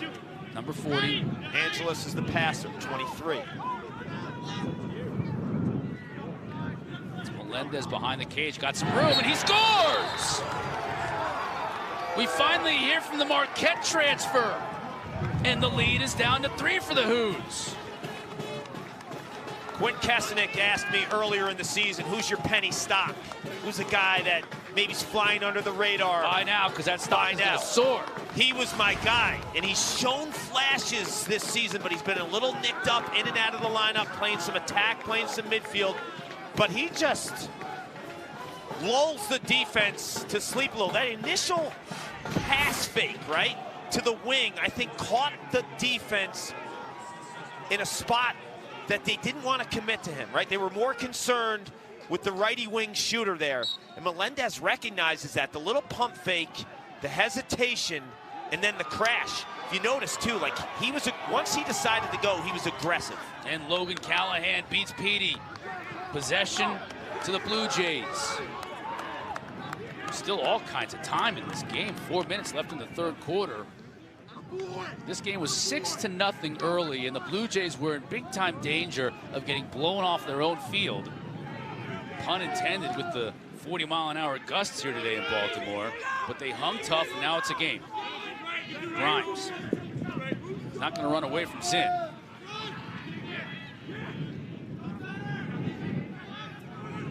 Over to Peshko. He wants to get it to Angeles from X.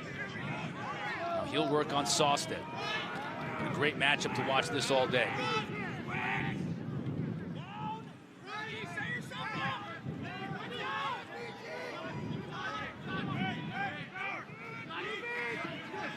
Nice job defensively by Zinn, not letting Grimes get by him. 15 to shoot. Cramp. On Chismar, he shoots too high. Peshko backs it up, just 7 to shoot. It's going to be the little things. Peshko was a little late to back that up. You're going to have to back up the cage. You're going to have to clear really cleanly in this fourth quarter against a Virginia team that's going to ride you. Like, can you limit your turnovers if you're Hopkins? Because the opportunities to get back in this game will be here. if you're the Blue Jays, because Matthew Nunes and the defense, they're showing that they're bending. Will they absolutely break? Shot clock violation is Blue Jays just chuck it into the corner, set up their defense. Shuts.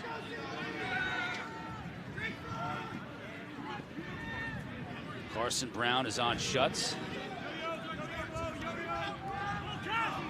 Here's the freshman Truth Sunderland. Local kid, played his high school ball at Calvert Hall. McConvey. Working on the shorty, Jaronsky.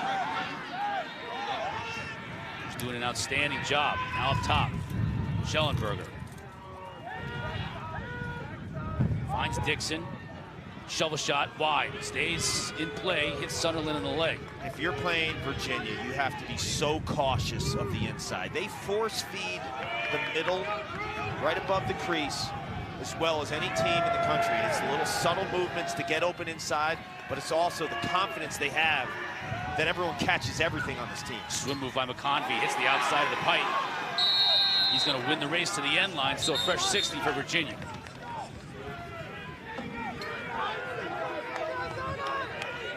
Extended defensive possession now for Hopkins in the danger zone here.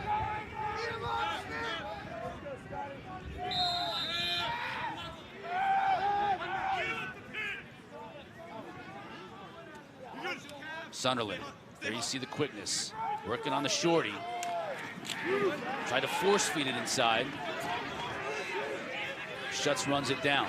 Lots of time to shoot. Still 40 seconds for Connor Schellenberger. Got the shorty on Jaronsky. Can he take advantage? Now the help comes, but someone's got to be open up front. Shuts. Opts to get a little bit of a better angle. Doesn't work for him. Pass had too much mustard on it.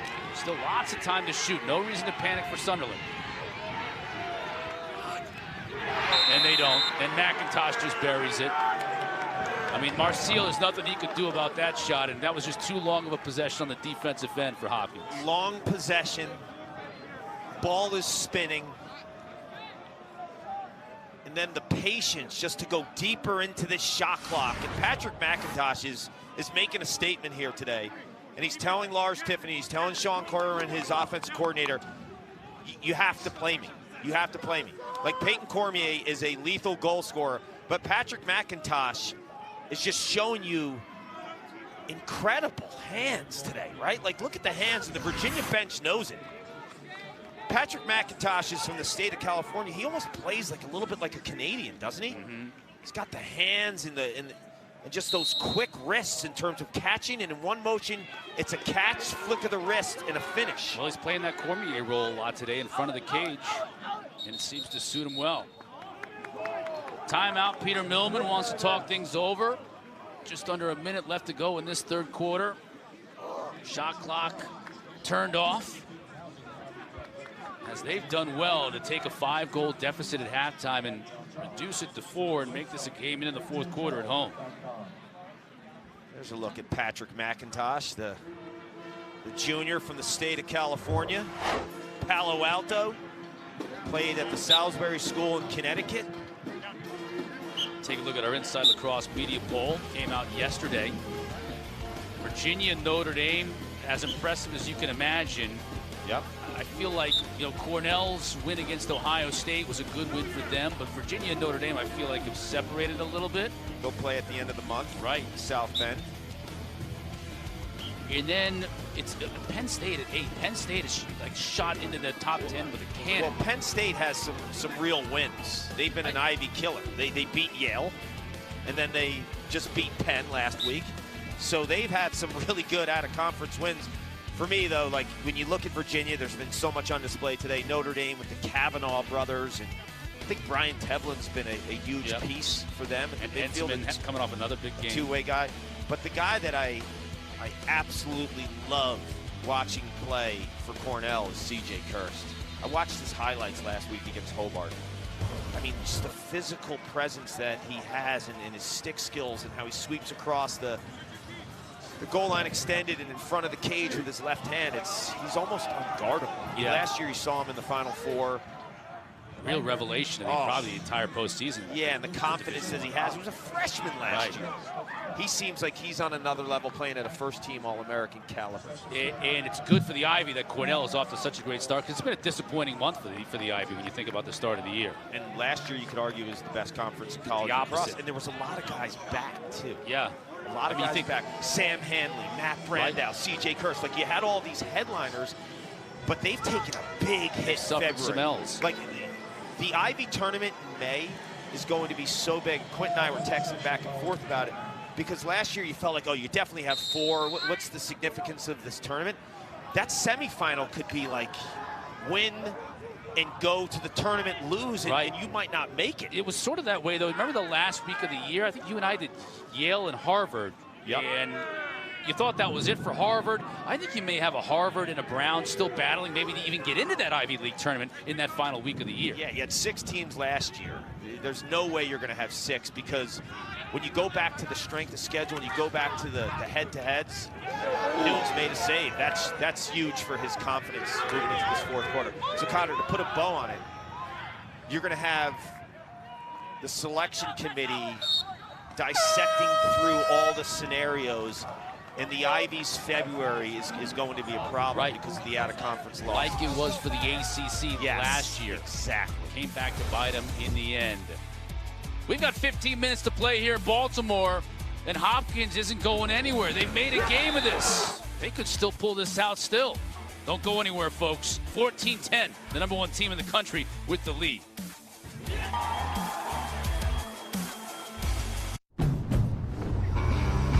When was the last time you had this much fun driving? The dealer today. Car insurance to Progressive. That's a great idea, TV Dad. But I said the exact. Drivers who switch and save with Progressive. Just in case your neck. Welcome to the playoff push. What a beat that is, right?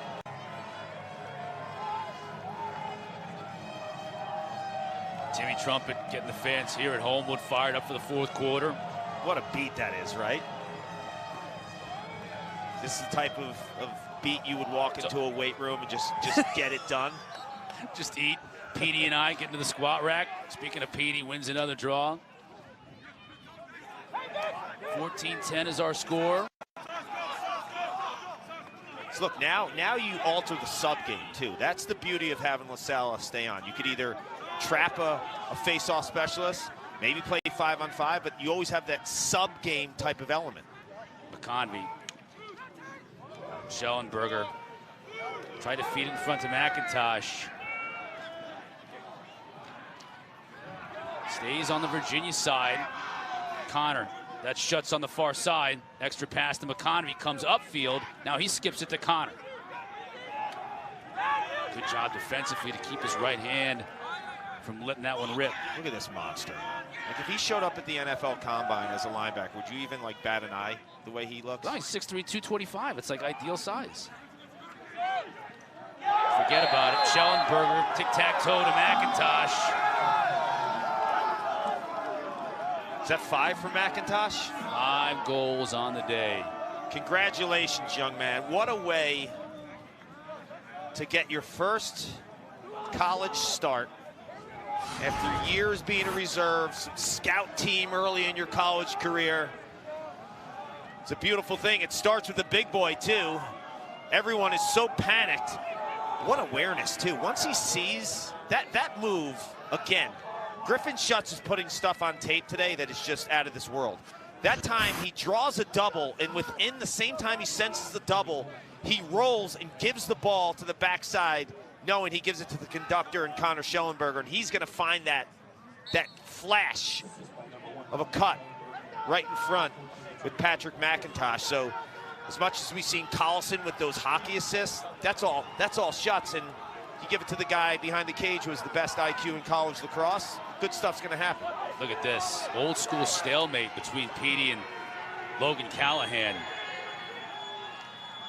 Somewhere Q's watching this and he's having a fit. Now we get a whistle.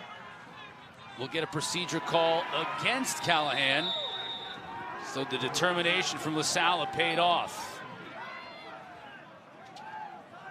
as Cody Ince scrambles in from the midfield line. Take his spot, number 15 on the rope unit for Hopkins.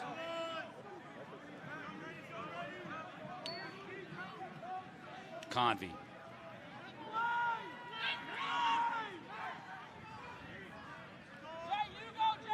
I'll say this for Sean Kerwin, the offensive coordinator for Virginia, and Lars Tiffany. Even with the injuries to Cormier and Miezon, he hasn't played that many players, Clark. You know what I'm saying? Like, he hasn't had to go that deep down the depth chart. We've seen pretty much the same 6, maybe 7 or 8 players offensively all game long. Virginia's been relentless, I think, in the 6-on-6 sets. I don't think it's been a gasser of a game, though, in terms of guys not being able to take rep after rep offensively. That one didn't get through, and that may have hurt. Like, you don't really see Schutz get caught on defense, right? So you can roll him out like he's a PLL midfielder, right? Those PLL midfielders, basically every offensive shift, go out if you're He's fresh. had moments. This is trouble right here. Schutz, watch out here. Saved by Marcil. Wow. Loose ball in the middle. 10 saves for Marcil. You've had moments where, whether it's Saladay or Petey or Chismar or Zinn, have stayed in on the offensive end and maybe given a breather or two to some of these midfielders. You know, McIntosh has just shown a ridiculous ability to finish. If I'm Patrick McIntosh, one way that I'm going to make it really uncomfortable for Lars Tiffany is I'm going to take my riding so seriously, because Lars Tiffany values riding as much as any coach in the country. If I'm Patrick McIntosh, I'm trying to separate myself. He knows I could score goals now. I'm going to make it really difficult for him to keep me off the field, because I'm also going to ride like I have no other options. Melendez D'ing up. Collison. Oh, he gets free and with the one hand, can't beat Nunes. The strength to turn the corner, but Nunes with his 5th save denies him.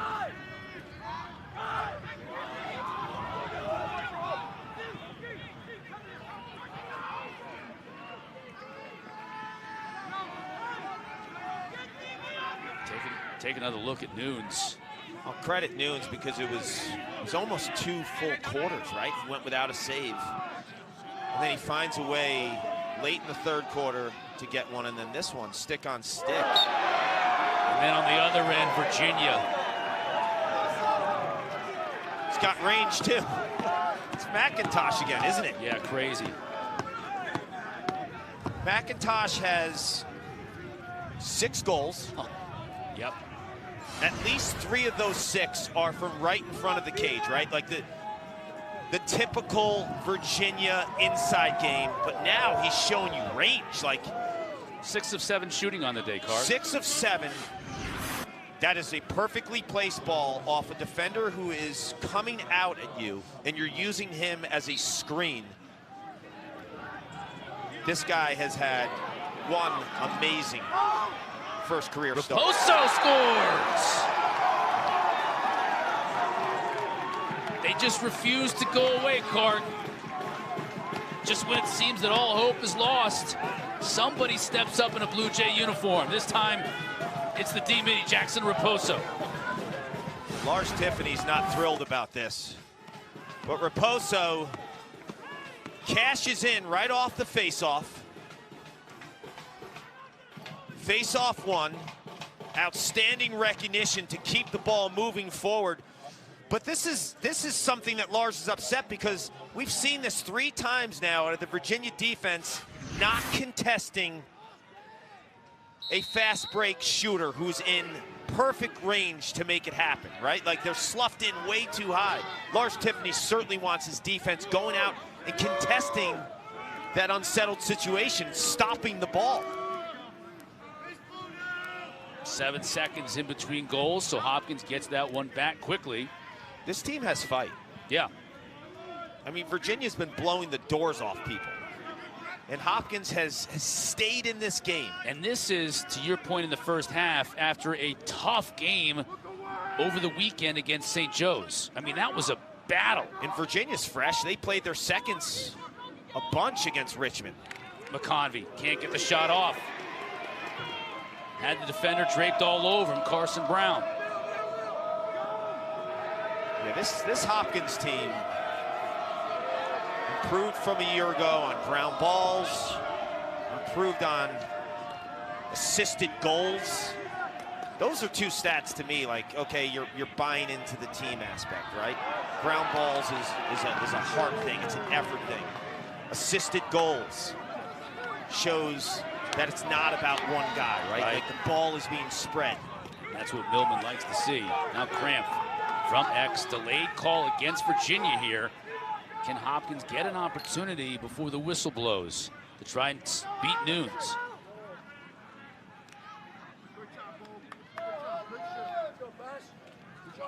As we tick under 9 minutes to play. Peshko on Soliday. Over to Angeles.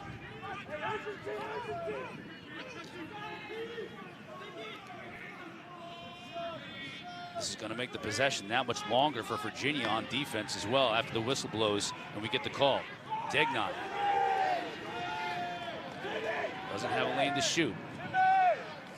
Shot clock inside of 5. Peshko's just going to have to let it rip, and he does.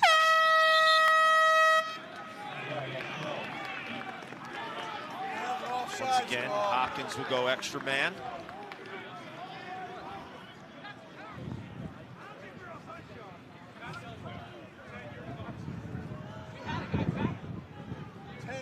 Offside, 30 seconds. Red 10, offside, 30 seconds. Shot clock's at 60. Virginia offside, 32nd man up for Hopkins. 2 for 4 on the day. Yeah, you know who I want to give props to is Grayson Soliday, 32 in orange. He's 9 months removed from an ACL injury. He's running around out there, full speed, no brace. Team captain of this Virginia what a competitor. Team. Props to 32 in orange. Been around a long time, part of some big-time winning teams in Charlottesville. Grimes thought he might let it rip. Collison, he will, and he scores! Back down to 4. Hanging around. Featured him in the open. 6'4", 225, Canadian.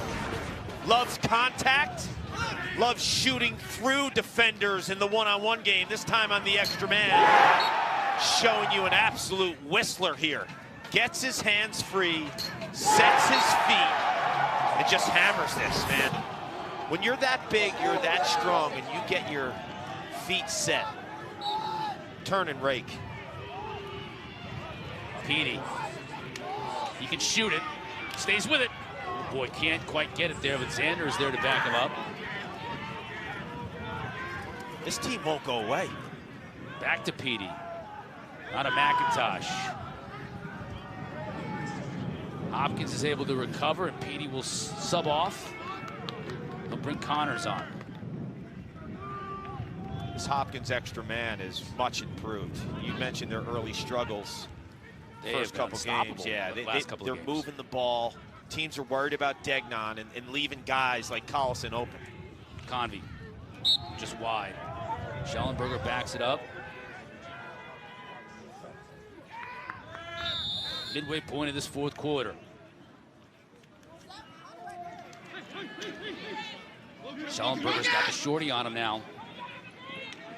Trying to get by Jaronski. Convey off the top pipe. Stays with Virginia as Connor was the closest to it when it went out of bounds. You know, it's so crazy. We're talking about Dixon and Schellenberger and Schutz and now McIntosh. Thomas McConvey had the most goals in the country from a midfield position a year ago at Vermont. Grad transfer, 12 in orange. I think he'll be a top 10 pick in the PLL draft this May. And when you think of this frightening offense and they're scoring 16 goals and you rarely mention his name, like he's going to come to the party too this year. It's ridiculous how much depth the Cavaliers have. And a perfect example of really what Lars wants to do in the transfer portal. He wants to find one guy, maybe 1 or 2 guys that can fit into a spot that he needs. And I like that a lot, and I'll tell you why Xander couldn't handle the pass from Connor. We're going the other way. I think when you take 5, 6 or too many, it hurts. It hurts the locker room, and it hurts the opportunities for guys like Patrick McIntosh. And when you win with guys like Patrick McIntosh, who've been working for 3 years every day at practice, it's a different kind of buy-in for the team. It's a different kind of commitment. Nunes made a nice save on Angeles. You know what I mean by that?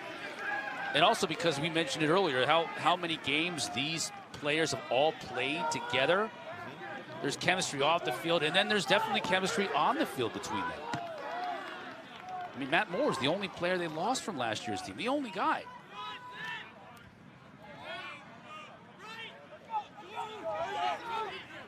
Bauer.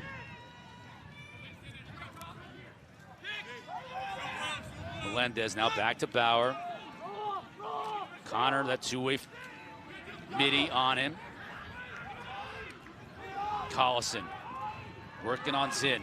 Got his left hand free, stays with Hopkins. That thing, if that's on cage, like there's a difference between shooting fast, speed-wise, and shooting hard. Like that is a hard shot, right? Like you just feel it. Melendez, just nothing doing. Good job getting rid of it as the double came. Now Bauer trying to take advantage of it. 5 to shoot. Gonna have to get something quickly. Does. Nunes is right on it. 7 save for Nunes. He's right of the ship. Struggled early on, or in the middle of this game, really. Second and third quarters, had a good fourth quarter. He responded without question. For 2 quarters, couldn't make a save, and he's had some critical ones here late in this ball game. Now 3 in this quarter. Yeah, Xander wants to take the air out of it a little here for Virginia. Run some clock. They've been able to keep this. Hopkins got it down to 3, Kark, at one point in time, but it's generally been 4 and 5 ever since that first quarter. The end of that first quarter when it was 6-0 Virginia after 1. Remember that. Hopkins has gone toe-to-toe with the #1 team in the country since the end of that first quarter. And if you want me to be honest, based on what happened here Saturday in the dogfight they were in, 1-goal game with a physical St. Joe's team at 6-1, I thought the wheels were off the bus. This team responded. They'll learn from this, but they also have tremendous heart. They're obviously conditioned well. Marcio saves. Now going the other way quickly. Scott Smith. 11 saves for Marcio. Smith finds help in Degnan.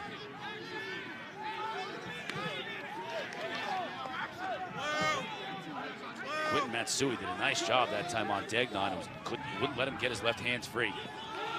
It's understanding the scout. Degnan rarely scores a goal right-handed.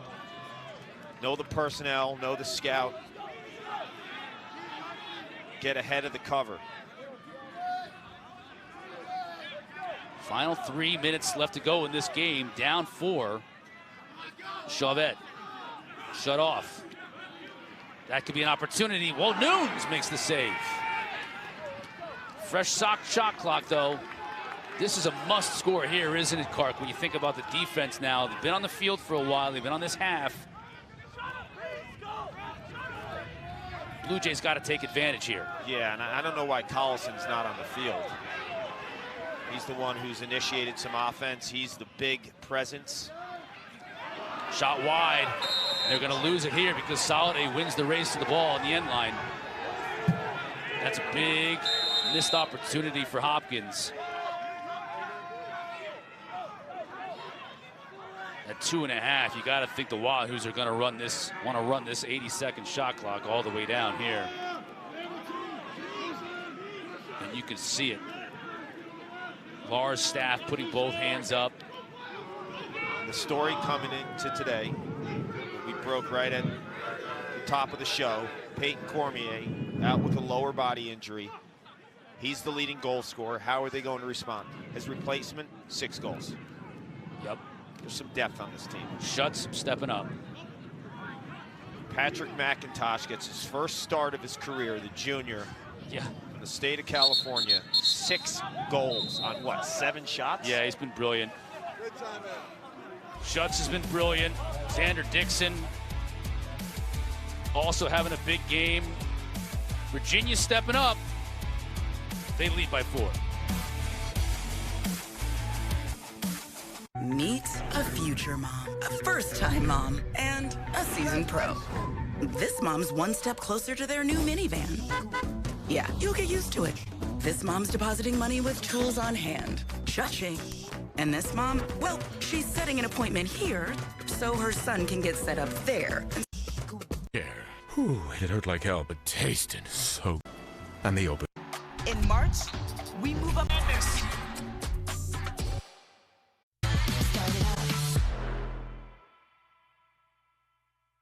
Career start. No problem for the junior Patrick McIntosh. Seizing an opportunity with leading goal scorer Peyton Cormier on the shelf with an injury. No problem. 6 goals on 7 shots. Dominating in Baltimore on Homewood Field, showing you inside, showing you outside, showing you efficiency. And Patrick McIntosh, wow. Career high at 4 coming in, has 6 today. As Paul said, on those 7 shots, and now Virginia's going to look to run clock. 30 seconds to shoot, so Xander Dixon, the empty net. Hopkins had to press out. Dixon takes advantage.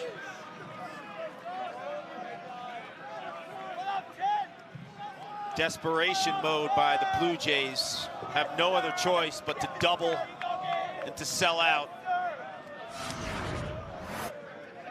Dixon, if you look at his trajectory over his 4 years too, some spot duty freshman, sophomore year. Had a huge year a season ago. There's Sean Kerwin, one of the best offensive coordinators in the country. Get a smile on your face, Yeah. and why not? Yeah. This team's performance today. Their scheme, they use the pick game really well. Like a lot of times when you have so many great athletes that can dodge one-on-one, you don't think you need as much scheme. Like my guys are better than yours. He out-schemes too. So you put talent with scheme. It's a problem to defend. Virginia's assisted on 12 of their 17 goals today, Clark. Yeah, that's sharing the wealth. It's understanding your system with Sean Kerwin. But what Sean does really well, too, is he makes in-game adjustments. Carlson. Why not just show what you can do? The future is so bright with number 16 in white. You know, we had a first-team All-American Hopkins midfielder in the booth in the second quarter, and Kyle Harrison. Matt Collison, by the time he leaves Homewood, I think will be a first-team All-American. For a Canadian, he's pretty two-handed. We've seen him use his right hand quite a bit.